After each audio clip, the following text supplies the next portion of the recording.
Hello everyone, welcome to MS Study Guru. आज है हमारे साथ चित्रा जी। इनका RPSC first grade lecturer economics का एग्जाम क्लियर हुआ है और वो भी 8th रैंक से। ये बहुत खुशी की बात है। सबसे पहले कॉन्ग्रेचुलेशन चित्रा जी, आपको मेरी तरफ से, एमएस स्टडी गुरु की पूरी टीम की तरफ से आपको, आपके पेरेंट्स को, आपकी फैमिली को बहुत बहुत कॉन्ग्रेचुलेशन। क्योंकि इस तरह के टीचिंग गवर्नमेंट एग्जाम्स के लिए compete बहुत करते हैं पर सफल बहुत ही कम हो पाते हैं। तो चित्रा जी, आज जी हम मैम। आपसे आपकी स्ट्रैटेजी पूछेंगे, आपकी सारी जर्नी पूछेंगे, है ना, रिसोर्सेज, टाइम टेबल्स। स्टूडेंट्स बहुत एक्साइटेड रहते हैं ये सब चीजें जानने के लिए एक सक्सेसफुल कैंडिडेट से। तो स्टार्ट करते हैं। आप बताइए सबसे पहले कहाँ से आपने स्टार्ट किया, क्या आपकी स्ट्रैटेजी थी, क्या सोर्सेज थे? यस मैम, इकोनॉमिक्स की जर्नी तो मेरी एमएस स्टडी गुरु प्लेटफॉर्म से ही स्टार्ट हुई थी। नवंबर के अंदर मेरा जब अक्टूबर के अंदर जो मेरा रिजल्ट आया था नेट का, उसके बाद मैंने इस टीचिंग एग्जाम की तरफ अपना जो टारगेट है वो कर लिया था, क्योंकि उस एग्जाम में मेरा ओनली नेट क्वालिफाई हो पाया था। मेरा उस ओके। समय टारगेट जेआरएफ करके पीएचडी करना था, बट वो उस समय नहीं हो पाया। तो फिर मैंने अपना टारगेट इस एग्जाम की तरफ है वो मोड़ लिया। और फिर इस एग्जाम की प्रिपरेशन, इसका सिलेबस बहुत वास्ट है, पेपर फर्स्ट पेपर सेकंड दोनों ही है। सेकंड इकोनॉमिक्स था, तो उसके लिए तो मैंने नेट के जो नोट्स आपकी क्लासेस से बनाए थे, हैंड रिटन, वो थे। आपकी बुक थी, नेट के पीवाईक्यूज थे, अदर स्टेट के पीसीएस एग्जाम्स के पीवाईक्यूज थे, आरपीएससी के भी पीवाईक्यूज थे, और मल्टीपल एमसीक्यूज देना, टेस्ट सीरीज देना, वो ही था इकोनॉमिक्स का तो मेरे लिए। और जो पेपर फर्स्ट था उसमें साइंस मैथ जैसे जो सब्जेक्ट्स थे, जिनसे कि टेंथ के बाद हमारा जो लिंक है वो हट जाता है, क्योंकि हमने अपना टारगेट कॉमर्स ले लिया था, इकोनॉमिक्स ले लिया था। तो उन एग्जाम्स, उन पेपर्स के लिए मैंने एनसीईआरटी की बुक्स दोबारा से रीड की, उनकी प्रैक्टिस की और पीवाईक्यूज प्रैक्टिस की थी मैम। अच्छा चित्रा जी, आप एक चीज़ बताइए, जैसे अब एस्पायरेंट्स नेट के लिए प्रिपेयर करते हैं, उसके साथ साथ साइमल्टेनियसली वो इस तरह के स्टेट लेवल के एग्जाम्स के लिए भी प्रिपेयर करते हैं। तो नेट की प्रिपरेशन और इस तरह के स्टेट लेवल के एग्जाम्स की प्रिपरेशन में कोई अंतर है खास, कि हम साइमल्टेनियसली ही बच्चा प्रिपेयर कर सकता है दोनों के लिए?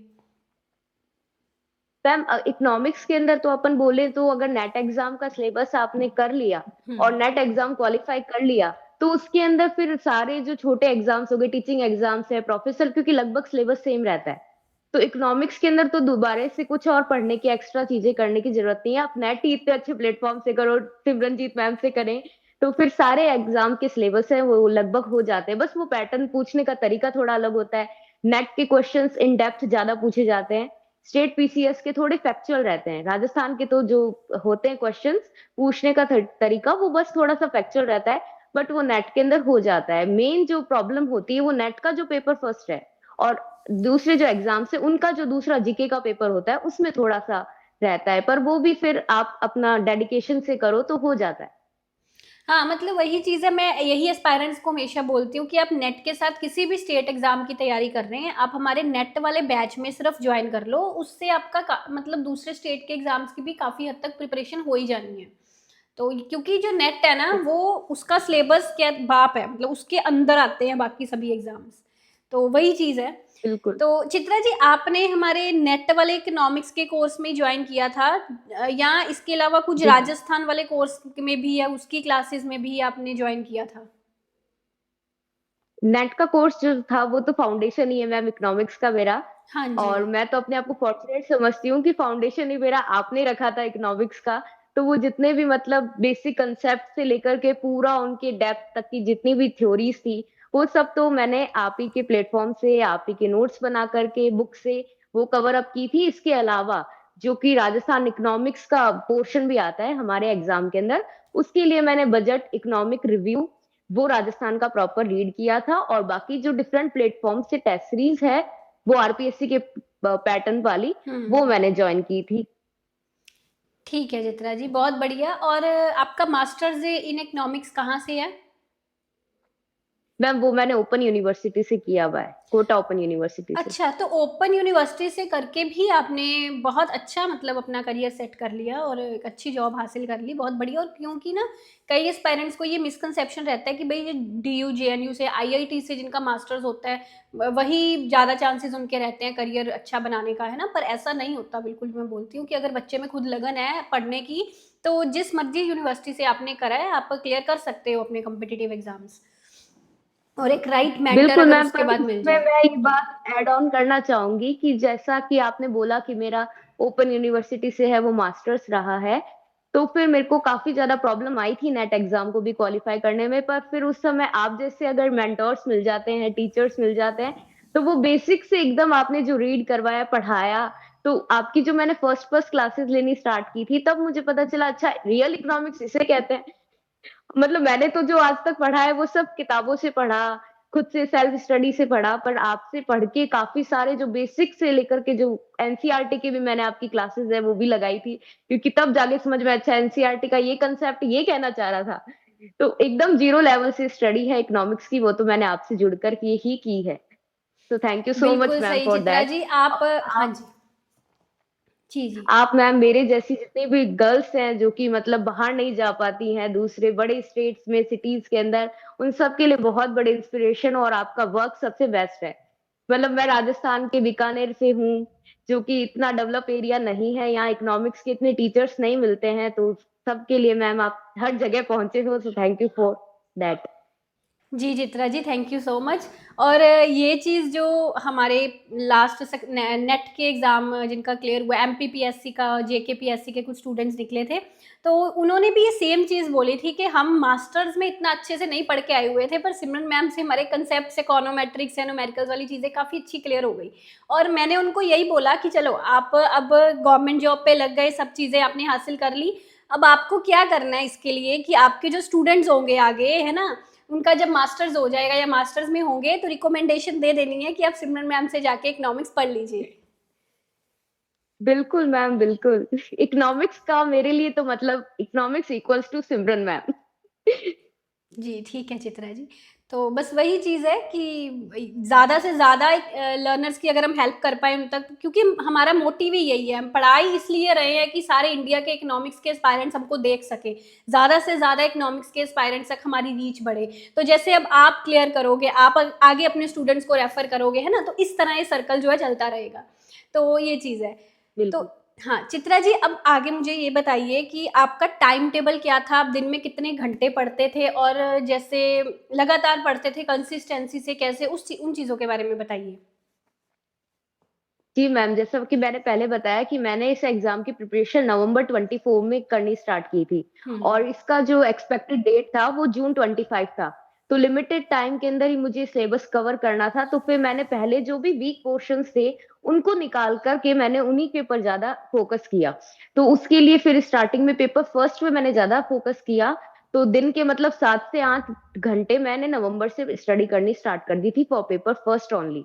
फिर ओके। जैसे जैन आया, फेब आया, तब इकोनॉमिक्स का भी मैंने फिर स्टार्ट किया, तो फिर वो जो घंटे थे पढ़ने के वो थोड़े इंक्रीज कर दिए, मतलब 9 to 10 आवर्स की स्टडी रहती थी। पर ऐसा भी हफ्ते में एक आध दिन आता था जब ब्रेक लेने का मन करता था, तो फिर बस उस उन दिनों के अंदर तो सिर्फ फिर भी मैंने क्या 1 1 घंटे की पढ़ाई, मतलब जिस दिन ब्रेक डे चल रहा है उस दिन भी 1 घंटा तो पढ़ना ही पढ़ना है। ये कंसिस्टेंसी नहीं ब्रेक होनी चाहिए, क्योंकि अगर आपने एक दिन भी नहीं पढ़ाई की तो फिर उससे बहुत लॉस हो चला जाता है। कंटिन्यूटी पढ़ाई के अंदर कॉम्पिटिटिव एग्जाम को क्लियर करने के लिए बहुत चाहिए होती है। तो जिस दिन मन नहीं कर रहा उस दिन भले ही आधे घंटे बैठ करके पढ़ाई की, या टेस्ट सीरीज जरूर दे दो।